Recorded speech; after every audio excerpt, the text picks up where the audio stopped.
సింధూర్ హిందూ మత విశ్వాసం ప్రకారం సింధూరం ప్రాముఖ్యత నుదిట మధ్యలో ఎందుకు పెట్టుకుంటారో తెలుసా? ఏప్రిల్ 22న జమ్మూ కశ్మీర్లోని పహల్గాంలో జరిగిన ఉగ్రవాద దాడిలో 20 మందికి పైగా భారతీయులు మరణించారు. ఆ చర్యకు తొలి ప్రతిస్పందనగా భారత సైన్యం ఆపరేషన్ సింధూర్ అనే ఆపరేషన్ను ప్రారంభించింది.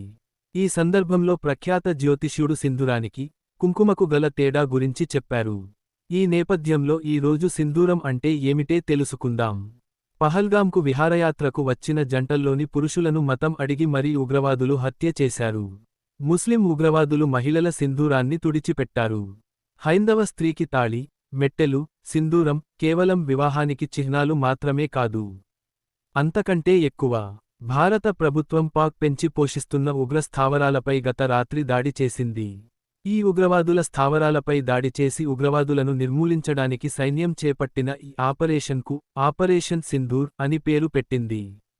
ఈ ఆపరేషన్ విషయానికి బయటకు రాగానే ఎక్క చూసినా సింధూరం అంటే ఏమిటి అనే చర్చ ప్రారంభమైంది.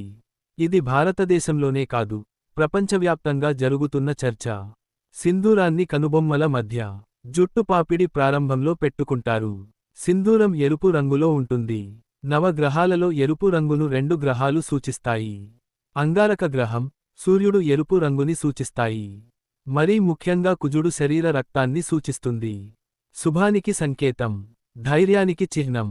అటువంటి ఈ ఎరుపు రంగును కనుబొమ్మల మధ్యలో ధరించడానికి ప్రధాన కారణం ఏమిటంటే ఈ స్థానం మానవుల మొత్తం శరీరాన్ని శక్తివంతం చేసే భాగం.